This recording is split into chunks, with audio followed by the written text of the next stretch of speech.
To my channel आप श्रीवास्तव। जैसा कि डेली स्कूल होमवर्क आप इस चैनल पर देख सकते हैं, तो आज का होमवर्क स्टार्ट करते हैं। फर्स्ट सब्जेक्ट है इंग्लिश। इंग्लिश में बच्चों को आज 10 वॉवल साउंड आई से दिया गया है, 10 वॉवल साउंड ओ से दिया गया है। तो जो ये चीज़ें हम बच्चों को टॉट कर चुके हैं, तो अब हम इसे रिवीजन करा रहे हैं। तो रिवीजन करा रहे हैं तो डेफिनेटली कुछ बच्चे राइट कर देंगे और कुछ बच्चे राइट नहीं कर पाएंगे। तो जो बच्चे राइट कर देंगे गुड है, तब उन्हें अच्छी तरह से उन्हें लर्न हो गया है, उनकी मेमोरी पावर अच्छी है। अगर जो बच्चे नहीं राइट कर पाए होंगे उन्हें आप दोबारा से ये वॉवल साउंड्स लर्न कराएंगे और लर्न कराकर यहाँ पर राइट करेंगे। कुछ बच्चे अगर 5 भी राइट कर देते हैं, 1 2 3 4 5, वैसे तो 5 ही वॉवल साउंड्स आते हैं, बट हम यहाँ पर 10 लर्न करा रहे हैं बच्चों को कुछ एक्स्ट्रा, कि कभी भी एग्ज़ाम में अगर 5 फॉरगेट करते हैं तो 5 बच्चों को लर्न रहेगा, तो आप आराम से इजी वे में बच्चे को एग्ज़ाम में राइट कर लेगा। तो इसीलिए यहाँ पर मैंने 10 वॉवल साउंड दिए हुए हैं। तो आप अपने बच्चों को 10 वॉवल साउंड्स अगर फॉरगेट कर गए होंगे तो दोबारा उन्हें लर्न करा के यहाँ पर राइट कराएंगे। और फिर हम देन आफ्टर बच्चों से आप आस्क भी कर लीजिएगा, क्योंकि बच्चों से सुनना बहुत ज़रूरी होता है, क्योंकि ये चीज़ें आप बच्चों को सिर्फ राइट करने के साथ साथ बच्चों की आपको लर्निंग पावर भी अच्छी करनी होगी। तो आप बच्चे उसे जो चीज़ें राइट करते हैं बच्चे उसे सुनाएं, ये ज़्यादा आपको ध्यान देना होगा। तो जब बच्चे राइट कर लेते हैं तो उनसे सुना कीजिए कि बच्चा बताओ जो भी आपने वॉवल साउंड्स राइट किए हैं वो बताओ। उस चीज़ का आप एक एक वर्ड बताएंगे, जैसे कि नीब है, पिन है, तो जो भी स्पेलिंग बच्चे ने राइट की होगी वो स्पेलिंग आप बोल करके कि पिन की स्पेलिंग बताओ, नीब की स्पेलिंग बताओ। तो इस तरह से बच्चे अपनी वो जो राइट किए हैं और उसे बच्चे रिसाइट भी करेंगे, जिससे बच्चों की ये प्रैक्टिस में आता रहेगा कि स्कूल में जब ओरल होता है तो बच्चों से आस्क किया जाता है। तो ये चीज़ें आपको बच्चों के साथ करते रहना है। नेक्स्ट सब्जेक्ट है मैथ। मैथ में बच्चों को count of the objects and right the greater number, जो हम लोगों ने कल बच्चों को कराया था, आज फिर रिपीट वही देंगे, क्योंकि मेरी टारगेट ये होता है कि सिर्फ होमवर्क को अलग अलग करके बच्चों को होमवर्क दिखाना या होमवर्क कराना सिर्फ यही मेरी रिस्पॉन्सिबिलिटी नहीं है। मेरी रिस्पॉन्सिबिलिटी ये है कि जो चीज़ें हम बच्चों को टीच करते हैं वो अच्छी तरह से बच्चे को आना चाहिए।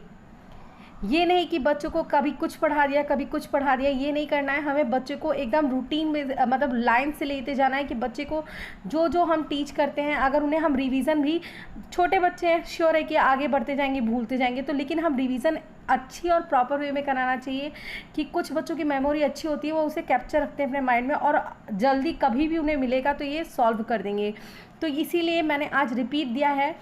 और कल के में कुछ प्रॉब्लम आई थी। क्या प्रॉब्लम आई थी, क्या हुआ था कि बच्चे काउंट कर रहे थे और कंफ्यूज हो जा रहे थे, क्योंकि यहाँ पे और अदर नंबर राइट करने के लिए था नहीं, दोनों तरफ राइट करने के लिए, तो अपने माइंड में ही उनको रखना था। तो वो क्या किया था मैंने जब अपनी डॉटर को उसको टीच किया था तो मैंने इसे इस तरह से कहा था कि 1 2 3 4 5 6 7 8 9 10। उसको मम्मा के सर्कल पे राइट नहीं करना है, उसको यहाँ पर राइट करना है। इसी तरह से 1 2 3 4 5 6 7 8 9 10 11, यहाँ पर 11 चिप्स हैं। तो इस तरह से जब मैंने उसे नंबर राइट कराया तब वो जान पाई कि कौन सा इसमें ग्रेटर है। तो आप भी इस तरह से बच्चे को राइट करा सकते हैं। तो यहाँ पर 10 है और यहाँ पर 11 है, तो सबसे ग्रेटर कौन सा है नंबर, तो मैं इस तरह से सिखाती हूँ बेटा 1 2 3 4 5। जैसे जैसे आप आगे बढ़ते जाओगे तो जो नंबर आपका आगे आता जाएगा वही नंबर ग्रेटर होता है। तो 1 2 3 4 5 6 7 8 9 10 11, इट मीन्स वो आगे आता जा रहा है। तो आपका कौन सा नंबर ग्रेटर हुआ, 11 नंबर ग्रेटर हुआ। और कुछ चीज़ें मैंने प्रैक्टिकली भी उसको दिखाई, जैसे स्केच और जो भी चीज़ें वो थी, मैंने कहा देखो यहाँ पे 3 स्केच है, यहाँ पे 5 स्केच है, तो इसमें ग्रेटर कौन है। तो इस तरह से मैंने उसे एक्सप्लेन किया बहुत ईजी वे में। तो आप अब यहाँ पर 11 ग्रेटर है, तो मैंने क्या कहा बेटा, इसे सर्कल में 11 नंबर राइट कर दो, और ये दोनों नंबर वो इरेज कर दिया था उसने। यहाँ पर देखिए, यहाँ देखिए यहाँ पर उसने राइट किया था और फिर उस नंबर को इरेज करके और उसने फिर सर्कल में इसे राइट किया था।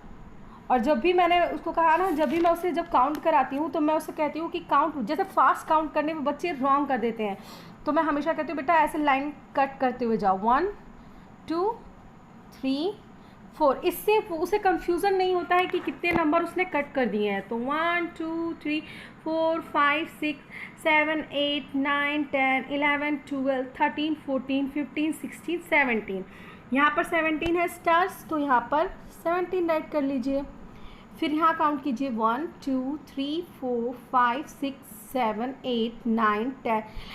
12, 13 और यहाँ पर 30 पेन्स है। एक बार हम और काउंट करेंगे 1 2 3 5 6 7 8 9 10 11 12 13, यहाँ पर 13 है। तो अब मैंने क्या कहा था, अब मैंने कहा था कि इसे ये 1 1 को आपको नहीं देखना है, क्योंकि ये 1 और 1 दोनों सेम नंबर है, तो उसको नहीं देखना है।